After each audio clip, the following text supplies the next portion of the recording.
Hello everyone, and welcome back to our channel. Today we are unpacking one of the most outrageous political scandals in South Africa right now.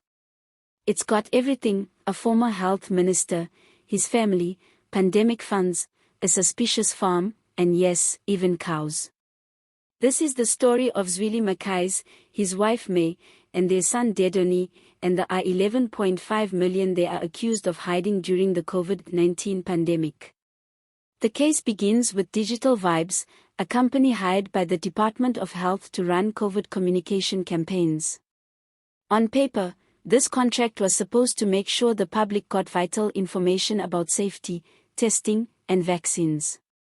But according to investigators, Digital Vibes became a front for siphoning millions of rands out of the state. The Special Tribunal now says that R11.5 million meant for fighting the pandemic ended up redirected to the Mkhize family. And here's where the story takes a bizarre turn. The money was not just sitting in bank accounts waiting to be discovered.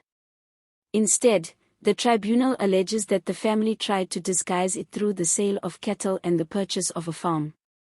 Imagine it, in the middle of a deadly pandemic, while citizens were struggling to get oxygen tanks and vaccines, the minister's family was allegedly turning public funds into farm transactions.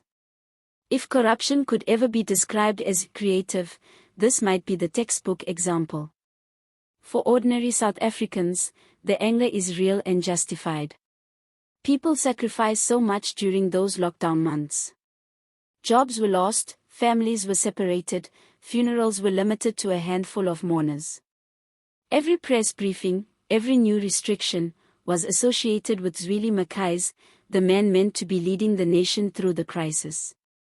To think that behind the scenes millions were allegedly being diverted into cattle deals feels like a betrayal of trust. Now, to be fair, the Mkhize family denies any wrongdoing. They say the money movements were part of normal business, not corruption. Their legal team insists the tribunal is misinterpreting farm transactions as money laundering. But let's be honest, when investigators find that COVID funds ended up in cows, the jokes practically write themselves. Somewhere out there is a herd of cattle that may have played a bigger role in politics than most opposition parties. Jokes aside, the allegations are serious. If proven true, they could lead to charges of fraud, corruption, and money laundering. And because multiple family members are implicated, it raises questions about whether this was a coordinated effort. Was it simply opportunism, or a carefully planned scheme? The tribunal is still piecing that puzzle together. This scandal also matters because of Zweli Mkhize's political standing. He isn't just any retired minister. At one stage, he was seen as presidential material within the ANC. Even after leaving the health ministry under a cloud of suspicion, he maintained influence in KwaZulu-Natal and beyond. Some within the party still see him as a possible contender for leadership positions. That's why this tribunal is more than just legal theatre. It could determine whether Mkhize's career is permanently buried, or whether he could one day stage a comeback. South African politics has shown us time and again that scandal does not always mean the end. We've seen leaders survive allegations that would have ended political careers elsewhere. So the question is, will this be another case that fades away, or will it finally set a precedent for accountability? The public response suggests people are tired of waiting for consequences. Call-in shows are filled with outrage. On social media, people are asking how the government can demand sacrifices from citizens while ministers' families allegedly enrich themselves. One comment summed it up: they stole from the sick and the dead. It's harsh, but it reflects how many feel about corruption during a pandemic. There's also a bigger lesson here. Corruption is not always about briefcases of cash or numbered accounts in Switzerland. In South Africa, investigators are now uncovering cases where livestock, farms, and other assets are used to hide dirty money. It shows how corruption adapts to culture and context. What looks like a rural business deal could, in reality, be a disguise for diverted state funds. This makes it harder for authorities to trace, but it also shows the need for constant vigilance. It's worth noting that Digital Vibes itself was already a red flag.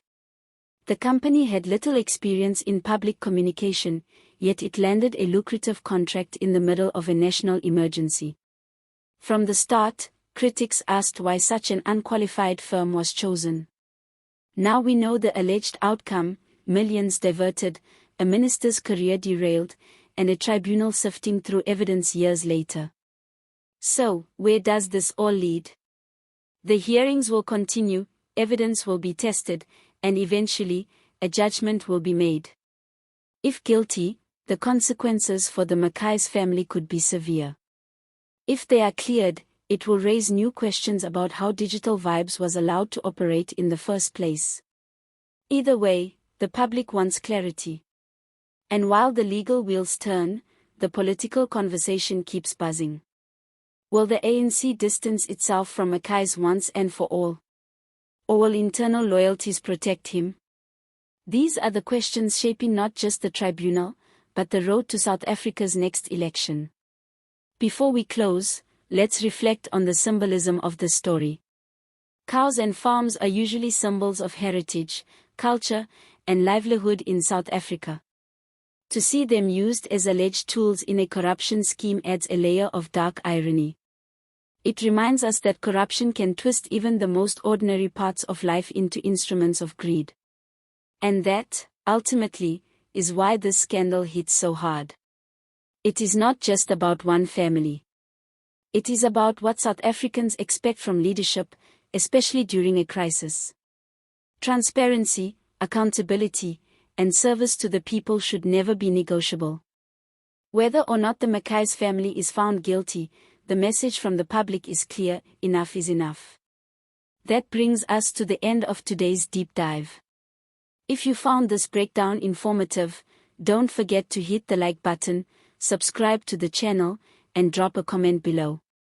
Do you think the tribunal will deliver justice, or will this case go the way of so many others in our politics?